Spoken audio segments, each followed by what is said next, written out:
Hi. School leave விட்டது. அந்த leave விட்ட 1 வீக்காக நாங்கள் வந்து அந்த அசைன்மெண்ட் ஒர்க்கு ப்ராஜெக்ட் ஒர்க்கு பண்ணிகிட்ருக்கோம்.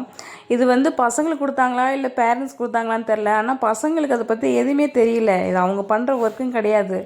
பேரண்ட்ஸ் தான் பண்ணுற மாதிரி இருக்குது. மேபி எல்லாருமே அப்படி தான் பண்ணுறாங்கன்னு எங்களுக்கு தெரியல. சரி, நாங்கள் பண்ணி ஊருக்கு போகணுமேன்றக்காக வேகமாக அதை 1 வீக்கில் அதை பண்ணி வச்சுட்டு அதுக்கப்புறம் சரி ப்ரிப்பரேஷன் ஊருக்கு போகிறதுக்கு ப்ரிப்ரேஷன் ஆகிட்ருக்கோம். ஹேர் கட்லாம் பண்ணி ரெடியாக பசங்களை வந்து ரெடி ஆக்கிட்டுருக்கோம். அதான் எப்போதுமே நான் வந்து ஒரு ஒரு நார்மல் கடையில் ஜென்ஸ்லாம் ஹேர் கட் பண்ணுவாங்க. நார்மல் கடையில் தான் பண்ணுவோம். சரி, இந்த மாதிரி தான் நேச்சுரல்ஸ் போயிட்டு எப்படி இருக்குன்னு ஒரு முறை ட்ரை பண்ணலாமேன்னு அங்கே போனோம். அங்கேயும் போனால் கொஞ்சம் வித்தியாசமாக தான் இருக்குது. காஸ்ட்லியாக தான் இருக்குது.